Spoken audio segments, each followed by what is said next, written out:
So welcome students. Today we are going to study about angles and properties.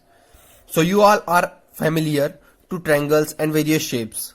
So we are going to study about their properties, angles properties. You can see that I have drawn a triangle. आपको यहाँ पे सामने एक triangle नजर आ रहा है, ठीक है. So I will show that this is a angle. आपको पता है ये एक एंगल है उसका, ट्रायंगल का, है ना. मैंने आप में से किसी एक से पूछा कि आप इंटीरियर एंगल बताइए इसका. तो देखिए मुझे रोहन ने बताया कि सर ये इसका एक इंटीरियर एंगल है. फिर मैंने किसी और स्टूडेंट से पूछा, मैंने पूछा और इंटीरियर एंगल बताइए. फिर मुझे और दूसरे स्टूडेंट ने बताया सर ये भी एक इंटीरियर एंगल है. गुड. उसके बाद थर्ड स्टूडेंट ने मुझे बताया कि सर ये भी एक इंटीरियर एंगल है. तो मैंने कहा वाह, आप सबको तो सब पता है. So you all know that this is a interior angle of a triangle. तो ये इसके इंटीरियर एंगल्स होते हैं, ठीक है, जो इंटरनली डिवाइडेड होते हैं. देखिए ये एक एंगल क्रिएट कर रहा है. एंगल मतलब ये देखिए इस टाइप से ये एक एंगल है. फिर आप इस तरफ से देखेंगे तो ये एक एंगल है, ठीक है, ये वाला. ऊपर से देखेंगे तो ये एक एंगल है. तो इस टाइप से हमारे पास तीन एंगल्स हो गए, इंटीरियर एंगल्स इसके. अब देखिए, अब मैं आपके सामने और एक शेप बनाने जा रहा हूं. ये देखिए मैंने एक और शेप ड्रॉ कर दिया आपके सामने. ये देखिए, क्या आप मुझे बता सकते हैं यहां पे कितने एंगल्स हैं आपके पास? इसके इंटीरियर एंगल ड्रॉ करके दिखाइए. तो देखिए मैं बता देता हूं आपको. ये इसका इंटीरियर एंगल है, ये है, उसके बाद ये है और ये है. तो इसके पास चार इंटीरियर एंगल्स है, ठीक है. This is a quadrilateral. Okay, this is a quadrilateral. तो क्वाड्रिलैटरल के पास हमारे पास चार एंगल्स हैं इसके. तो अब देखिए Reema wants to construct a swimming pool. Reema को एक स्विमिंग पूल कंस्ट्रक्ट करना था. तो उसके पास डिफरेंट शेप्स थे. तो उसने कंस्ट्रक्ट करने के लिए शेप्स देखे. तो उसके पास कौन से शेप्स थे? उसके पास स्क्वायर में था स्विमिंग पूल. उसके बाद एक स्विमिंग पूल उसके पास इस शेप में था, ठीक है. तो वो किसी भी शेप में आप यहां पे स्विमिंग पूल बनवा सकती थी. तो देखिए, या फिर वो इस शेप में हो, वो किसी भी शेप में हो सकता है स्विमिंग पूल. देखिए यहां पे ये थोड़ा सा इस तरफ आ गया है, ठीक है. तो अब उसे स्विमिंग पूल कंस्ट्रक्ट करवाना था. So Reema comes to know that if she is taking this shape, either this shape और दिस शेप. मतलब सीमा ने ये शेप लिया, ये शेप लिया, या फिर कोई भी शेप ले, तो उसका जो इंटीरियर एंगल्स का सम है वो इक्वल आ रहा है, शेप चाहे कोई भी हो. तो वो कैसे? तो आप देखते हैं हम वो कैसे हो रहा था. अब हमको करना है एंगल्स सम प्रॉपर्टीज. उसने जो एंगल्स का सम देखा, इसका इसका इसका जो एंगल्स था, यहां पे जो एंगल्स है इनका जो सम देखा वो सबके लिए इक्वल ही आ रहा था. तो फिर अब हम देखते हैं एंगल सम प्रॉपर्टी. ये इंटीरियर एंगल्स है, ठीक है, इंटीरियर एंगल्स हैं इसके. Now we will see angle sum property.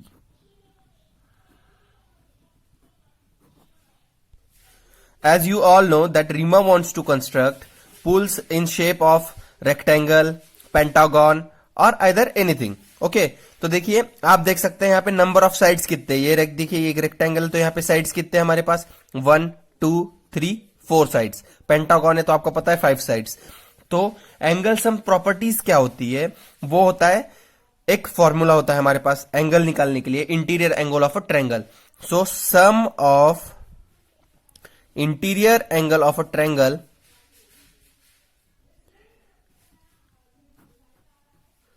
of triangle नहीं, पॉलीगॉन. देखिए मैंने ट्रायंगल कह दिया, यहां पे पॉलीगॉन.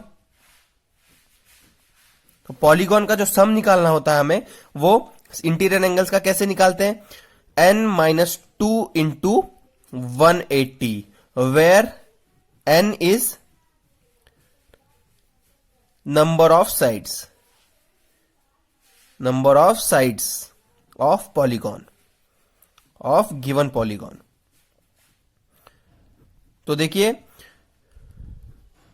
तो आप देख सकते हैं यहां पे अगर मैंने ये वाला एंगल लिया होता, समझिए अगर रीमा को रेक्टेंगल शेप में पुल कंस्ट्रक्ट करना है, तो उसका सम कैसे कैलकुलेट करती वो इंटीरियर एंगल्स का।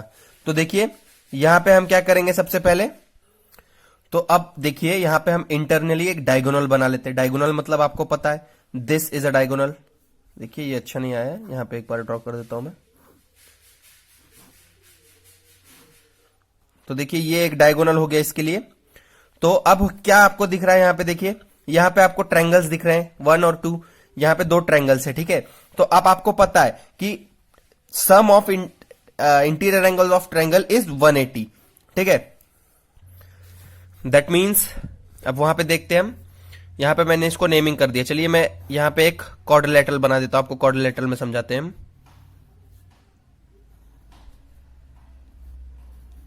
देखिए ये इसका डायगोनल हो गया, ठीक है। अब यहां पे मैं नेमिंग कर देता हूं, ए बी सी और डी, ये उसका नेमिंग हो गया। तो चलिए अब देखते हैं, यहां पे हमारे पास 2 ट्रायंगल्स कंस्ट्रक्ट हो गए हैं, है ना। आपके पास 2 ट्रायंगल्स है, कौन से, ए डी बी और बी डी सी, ठीक है। आपके पास देखिए ए डी बी एक ट्रायंगल है, और एंड आपके पास एक ट्रायंगल है बी डी सी। तो ये एक आपका ट्रायंगल है।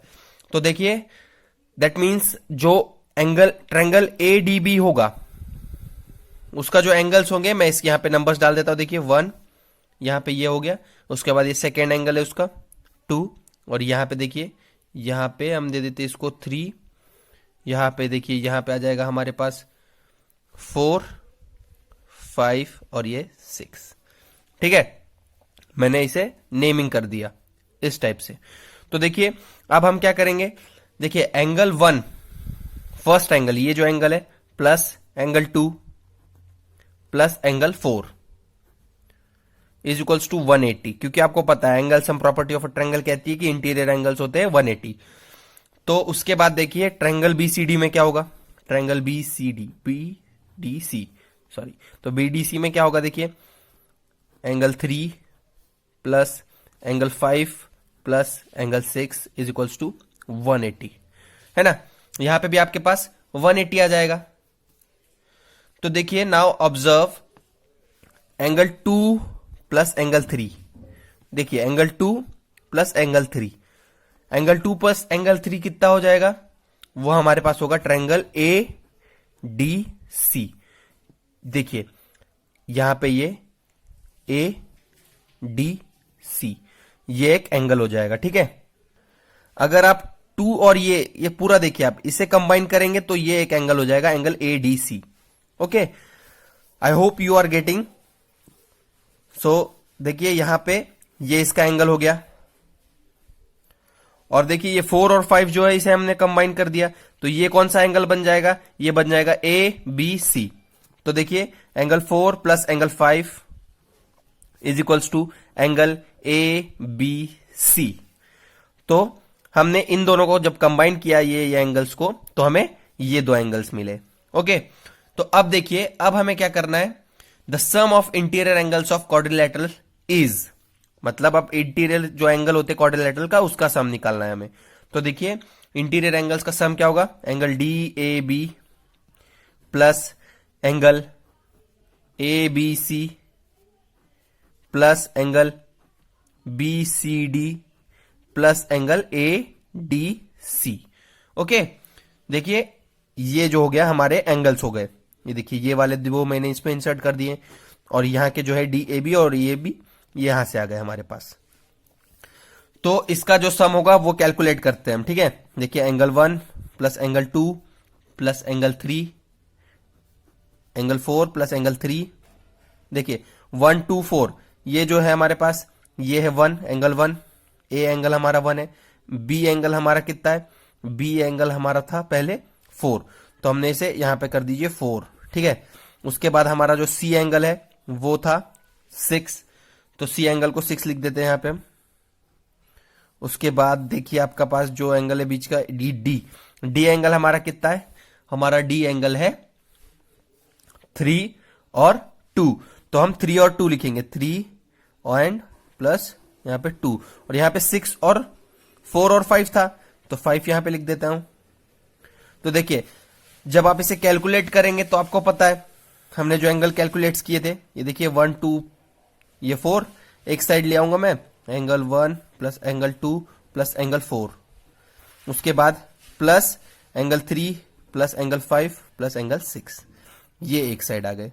तो इनका जो सम होगा वो होगा 180 प्लस 180, दैट इज 360 डिग्री इसका सम आ जाएगा।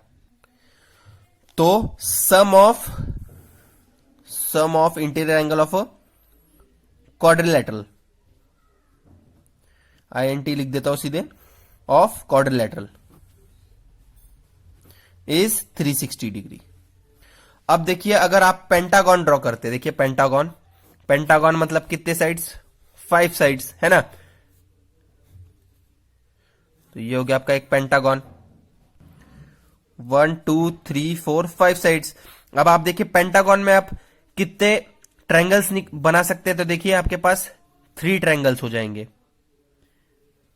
ये देखिए 1 2 एंड 3, तो 3 ट्रायंगल्स होने के बाद अब आप क्या करेंगे, इसका मतलब आपको पता चल गया है 3 ट्रायंगल्स मतलब एक ट्रायंगल का जो सम होता है वो कितना होता है 180 डिग्री। तो 3 इंटू 180 कर देंगे आप, तो आपको पेंटागन का जो एंगल्स का सम है वो पता चल जाएगा। तो देखिए यहां पे हमारे पास आ जाएगा 540 डिग्री। तो इसका मतलब आपको पता है कि 5 साइड्स है, तो इससे हमने फॉर्मूला डेरिवेट किया था जो मैंने आपको स्टार्टिंग में बताया था, वो फॉर्मूला था n-2 इंटू 180 डिग्री। तो देखिए n-2, अब यहां पे n अगर 5 साइड्स थी तो 5 - 2 कितना हुआ 3 है ना, 3 हुआ ना, तो मैंने यहां पे 3 लिख दिया। अगर यहां पे 6 साइड्स होती 6 - 2 ये हो जाता 4 इंटू 180 कर देते हैं हम हेक्सागन के लिए, तो इसका आंसर उस हिसाब से आ जाता है ना। तो इस तरीके से हम इंटीरियर एंगल्स का सम फाइंड करते हैं। आई होप बच्चों आपको अब ये क्लियर हो गया होगा।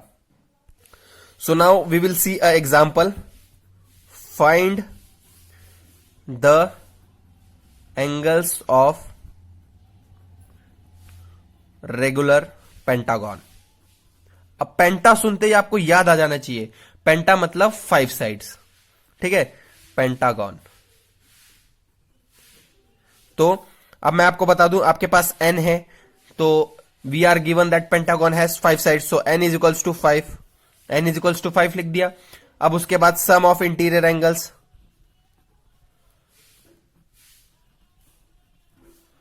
सम ऑफ इंटीरियर एंगल्स क्या होगा, वो होगा n - 2 into 180, so that is यहां पे आ जाएगा 5 - 2 दैट इज 3, ठीक है, that is 3 into 180 is equals to कितना होता है, हमारे पास होता है 540।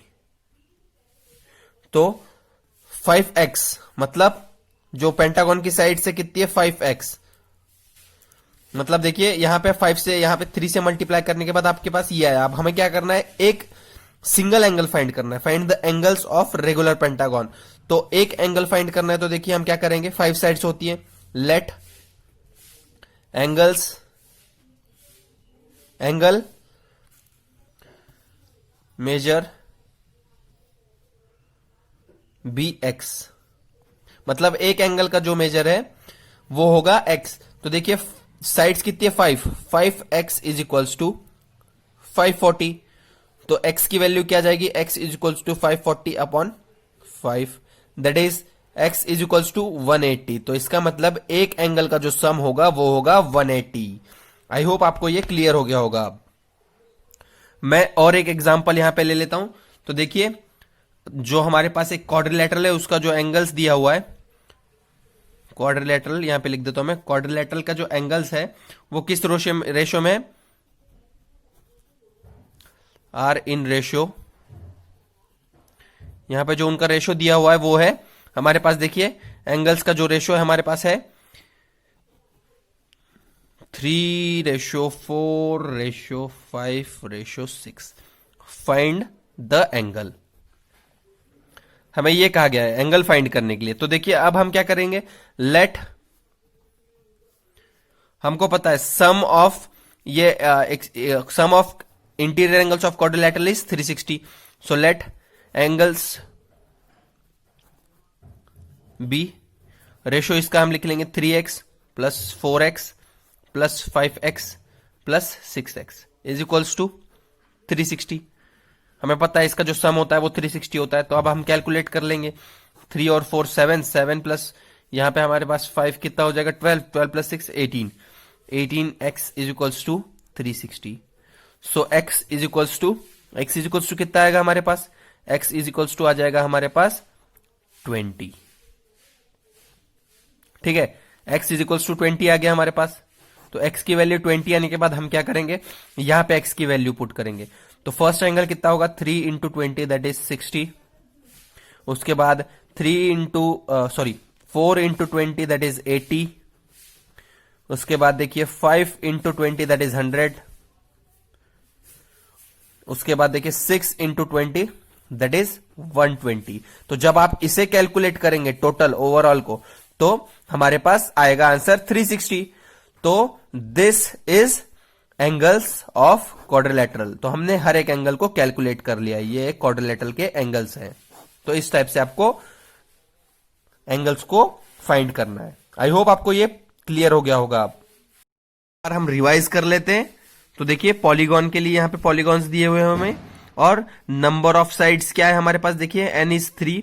तो यहां पे एंगल कैसे फाइंड करेंगे आप, 1 इंटू साइड्स. देखिए आप यहां पे सेंटर में एक ही ट्रायंगल है, तो 1 इंटू 180 दैट इज 3 माइनस 2. तो 3 माइनस 2 कितना होता है 1. तो ये हो जाएगा हमारे पास एंगल्स. मतलब इसका मतलब था कि हमारे पास साइड्स, 3 साइड्स है ना, यहां पे देखिए 3 साइड्स है हमारे पास. तो 3 माइनस 2 1, तो इसका आंसर आएगा 180. उसके बाद देखिए यहां पे कितने साइड्स है हमारे पास, 1 2 3 4, 4 साइड्स है, 4 माइनस 2. इस टाइप से आपको कैलकुलेट करना है.